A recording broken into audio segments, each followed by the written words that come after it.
पद्यांश है हम पंछी उन्मुक्त गगन से लिया गया है। आपने ये चैप्टर तो देखा ही होगा, हमने काफी अच्छे से समझा रखा है और इसके इम्पोर्टेंट क्वेश्चंस, सभी इम्पोर्टेंट क्वेश्चंस भी करा रखे हैं A to Z स्टार्टिंग से लेके एंड तक। अगर आपने ये वीडियो अभी तक नहीं देखा है तो आप वहां जाकर पहले इस चैप्टर को समझे देन इसे करें, ठीक है। तो आपको इजीली क्वेश्चंस आ पाएंगे और आप इजीली इसे सॉल्व कर पाएंगे।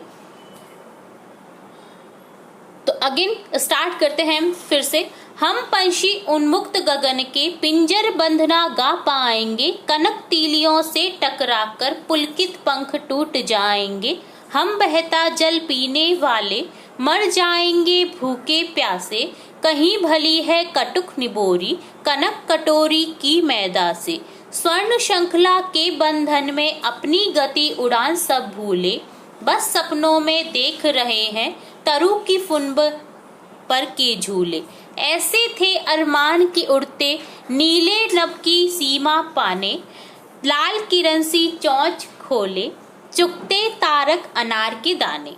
तो ये था पद्यांश। अब इससे रिलेटेड क्वेश्चंस देखते हैं। क्वेश्चन फर्स्ट है, उक्त पद्यांश में किसकी व्यथा का वर्णन है? किसकी व्यथा का वर्णन है? पक्षी, तरु, नीला नभ, अनार। तो यहाँ ऑप्शन करेक्ट हो जाएगा ऑप्शन ए पक्षी। पक्षी की व्यथा का वर्णन है। नेक्स्ट सेकंड है, पक्षियों के अरमान होते हैं पिंजरबद्ध होना, स्वर्ण श्रृंखला में रहना, नीले नभ में उड़ना, सपने देखना। से नीले नभ में उड़ना करेक्ट ऑप्शन हो जाएगा। नेक्स्ट थर्ड क्वेश्चन है, कड़वी निबोरी किससे अधिक अच्छी है? पेड़ से, कनक कटोरी की मैदा से, तरु की फुनगी से, नीले नभ से। यहाँ ऑप्शन करेक्ट हो जाएगा ऑप्शन बे कनक कटोरी की मैदा से, जो कि आपको इस पद्यांश में भी दे रखा है। मैं आपको फिर से कह रही हूँ, अगर आपने इस पद्यांश का हिंदी अर्थ नहीं समझा है तो आप पहले उस वीडियो को समझें। उस वीडियो में कंप्लीट इसका अर्थ दे रखा है हम पंछी उन्मुक्त गगन के, देन इसे सॉल्व करें तो आप इजीली सभी क्वेश्चंस के आंसर कर पाएंगे। थर्ड क्वेश्चन है, कड़वी निबोरी किससे अधिक अच्छी है? कनक कटोरी की मैदा से। ऑप्शन बे करेक्ट हो जाएगा। फोर्थ क्वेश्चन है, कनक से आशय है, कनक अर्थात सोना। ऑप्शन ए करेक्ट हो जाएगा। फिफ्थ क्वेश्चन है, पक्षियों के स्वभाव से क्या मेल नहीं खाता है? उन्मुक्त गगन में उड़ना, बहता जल पीना, पिंजरबद्ध रहना, पेड़ों की डालियों पर झूलना। तो यहाँ ऑप्शन करेक्ट हो जाएगा ऑप्शन से पिंजरबद्ध रहना। नेक्स्ट क्वेश्चन सिक्स्थ है, भूखे प्यासे शब्द में समास है। तो यहाँ आंसर करेक्ट हो जाएगा द्वंद्व समास। जब भी हम किसी शब्द में योजक चिन्ह अर्थात भूखे और प्यासे के बीच में जो भी ये चिन्ह दिख रहा है आपको, इसे योजक चिन्ह बोलते हैं। दो शब्दों को जोड़ने के लिए ये यूज होता है। जैसे माता पिता, भाई बहन, तो इन्हें जोड़ने के लिए क्या यूज करते हैं? योजक चिन्ह का यूज करते हैं। योजक चिन्ह हमें जहां भी दिखाई देते हैं वह समास होता है द्वंद्व समास, ठीक है।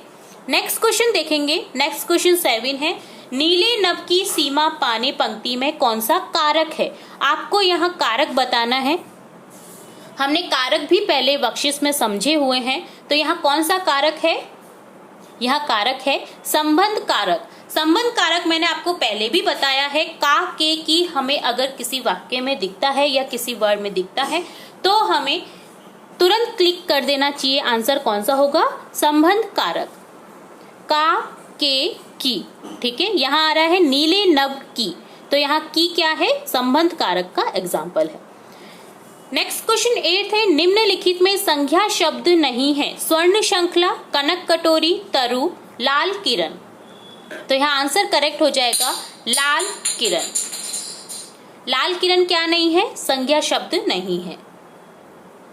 नेक्स्ट क्वेश्चन 9 है, पक्षी का अपनी गति उड़ान सब भूलने का क्या कारण है? बंधन में रहना, स्वच्छंद विचरण, सबके साथ रहना या शिकारी को देखकर।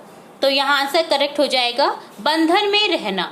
पक्षी का अपनी उड़ान सब भूलने का क्या कारण है? कि वे बंधन में रहते हैं, पक्षी को उड़ना पसंद है, वो किसी भी पिंजरे में बंद नहीं रहना चाहते। तो यहाँ ऑप्शन करेक्ट हो जाएगा ए, बंधन में रहना। नेक्स्ट क्वेश्चन 10 है, पक्षी उड़ते हुए किसकी सीमा पाना चाहता है? नभ की, जल की, खेत की, भूमि की। यहाँ आंसर करेक्ट हो जाएगा नभ की। नेक्स्ट क्वेश्चन है, उक्त पद्यांश का मूल भाव क्या है? पंछी की स्वतंत्रता, पंछी का पिंजरे में रहना, नीला आसमान या कनक कटोरी। तो यहाँ आंसर करेक्ट हो जाएगा पंछी की स्वतंत्रता। इस पद्यांश का मूल भाव यही है कि पंछी चाहते हैं कि वे स्वतंत्र रहें, बजाय सोने के पिंजरे में रहने से अच्छा है कि वे स्वतंत्र रहें। कड़वी निबोरी खा सकते हैं पर वो सोने की कटोरी की मैदा नहीं खा सकते। इसी तरह से इस पद्यांश का कंप्लीट भावार्थ था और ये क्वेश्चंस थे 11 तक। नेक्स्ट है, निम्नलिखित गद्यांश ध्यान पूर्वक पढ़कर प्रश्नों के उत्तर दीजिए। यहाँ एक गद्यांश दे रखा है जिससे रिलेट हमें कुछ क्वेश्चंस दे रखे हैं, हम उन क्वेश्चंस को सॉल्व करेंगे।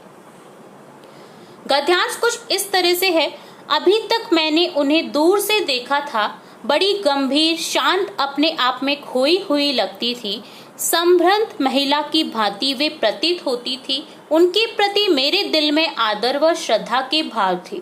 माँ, दादी, मौसी और मामी की गोद की तरह उनकी धारा में डुबकियां लगाया करता, परंतु इस बार जब मैं हिमालय के कंधे पर चढ़ा तो वे कुछ और रूप में सामने थी। मैं हैरान था कि ये दुबली पतली गंगा, यही यमुना, यही सतलज समतल मैदानों में उतरकर विशाल कैसे हो जाती है।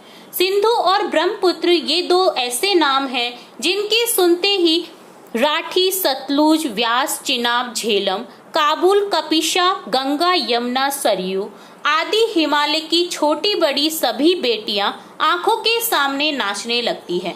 वास्तव में सिंधु और ब्रह्मपुत्र स्वयं कुछ नहीं है। दयालु हिमालय के पिघले हुए दिल की एक एक बूंद न जाने कब से इकट्ठा होकर इन दो महानदियों के रूप में समुद्र की ओर प्रवाहित हो रही है। कितना सौभाग्यशाली है वह समुद्र जिसे पर्वतराज हिमालय की इन दो बेटियों का हाथ पकड़ने का श्रेय मिला है।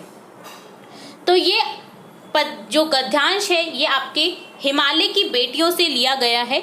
आपने ये चैप्टर भी अच्छे से रीड किया होगा, ये चैप्टर भी हमने समझा रखा है, इसके सभी क्वेश्चन एंड आंसर्स भी बता रखे हैं।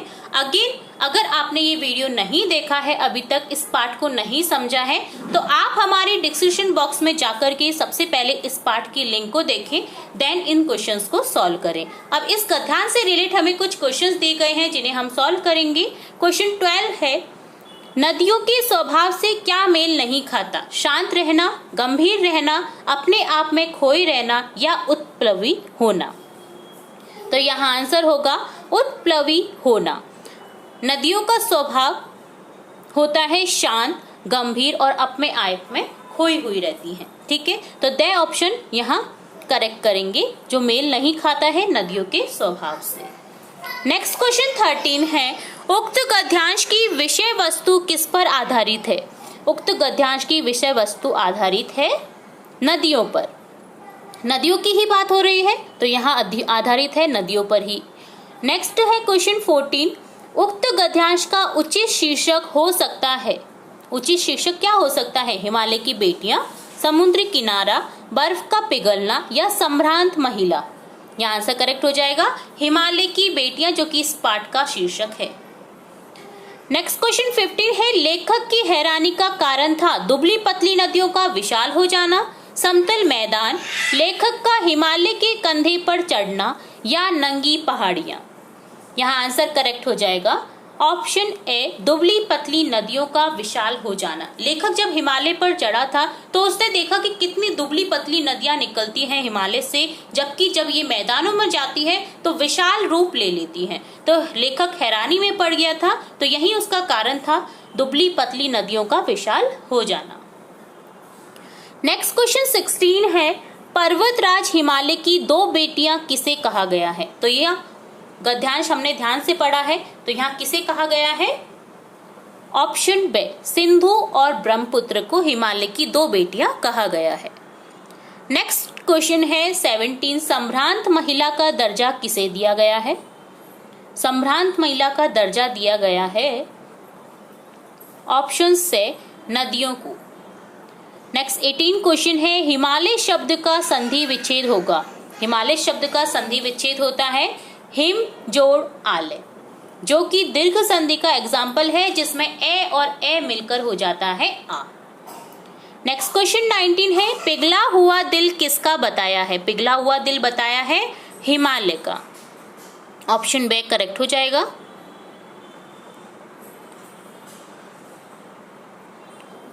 और लास्ट क्वेश्चन है इस पार्ट का, उक्त गद्यांश में किस नदी का वर्णन नहीं किया गया है? सरस्वती, यमुना, गंगा और रावी। तो यहाँ ऑप्शन करेक्ट हो जाएगा सरस्वती।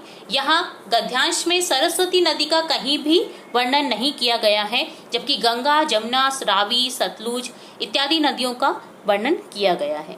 तो ये था NAS प्रश्न बैंक के टॉप मोस्ट 20 इंपॉर्टेंट क्वेश्चंस।